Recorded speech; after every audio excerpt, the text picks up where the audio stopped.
Welcome to Movie Maniacs. When I was 17 years old, I went to a field party in my small hometown. I got into a car with some guys from school who I thought I could trust. They said they would drive me back to my car, but that's not what happened. After that night, I was on a path of self-destruction. I was scared, and I was suicidal. People go a long way to find communities where they can be surrounded by people who support them, to be able to express themselves that way without judgment and in a safe place. Permission was given for that sort of freedom of expression. It's rare. It's a road trip that I will never forget. I had less than 300 miles on my car when we took off. I have never felt so held by a group of people and so lifted by music. There is nothing like the feel of a Dead show. Seeing the Grateful Dead was a life-altering experience. I was going in not such a great direction with not such a great crowd. And I was able to change, and it had to do with the music. I changed the music I was listening to, and started to discover different types of music and different types of people. The mentality was nonviolence and brotherhood and fellowship. We are responsible for each other. Finding the Deadhead community changed everything about the way I've lived my life. I began this film project as a way to give back to the community that saved me. But reconnecting with Deadheads reminded me why I fell in love with them in the first place. Deadheads, man, we're all there. We're wearing our t-shirts. We look the part, we're acting the part, and people were lovely. It never wasn't the case. When I think of the other directions my life could have gone, it is frightening. Wow. Okay, I am not sure about the opening. It said that I got on this destructive path. It just kind of set it up to me oh, is this gonna be people that were taken in to a Grateful Dead cult of some sort? So that was an interesting setup, and there was no payoff on that trailer to suggest that they were kind of just trying to make a metaphor about destroying your past upbringing, or destroying your bad behavior, destroying your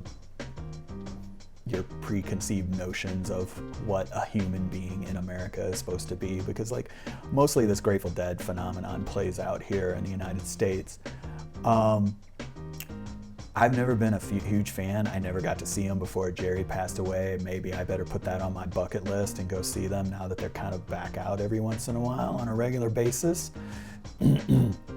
and because jam band stuff just doesn't do anything for me. I've been in the electronic music scene, and I was into electronic stuff from the 70s and 80s early on in my music career, and I just have always just been fascinated by electronics and everything. I played guitar. I've written a ton of songs on guitar, but jamming is just not for me.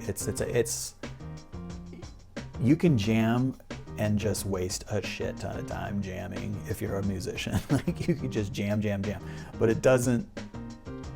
It's good for the people that are playing it, and then there are people that can connect with that and stuff, and it's really hard to find that community, and the Grateful Dead did that. They found that community, and there's a lot of other bands that have built community, and you can look to that and find a lot of information on how to build communities, even with tech and Discord channels and things like that.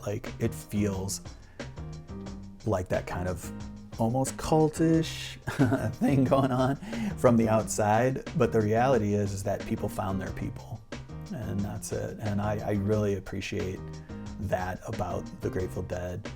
And I have a funny, interesting story. When I was in the 90s, I went to the post office to get a $50 money order, I believe it was, to pay a speeding ticket. And you had to take your money order and mail it in with your ticket to pay off a ticket.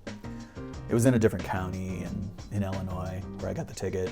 So I go to this post office and the guy sees me come in there, and I had like long hair, kind of like I do now back then. I go in and the guy's like, "Oh, you getting your Grateful Dead tickets?"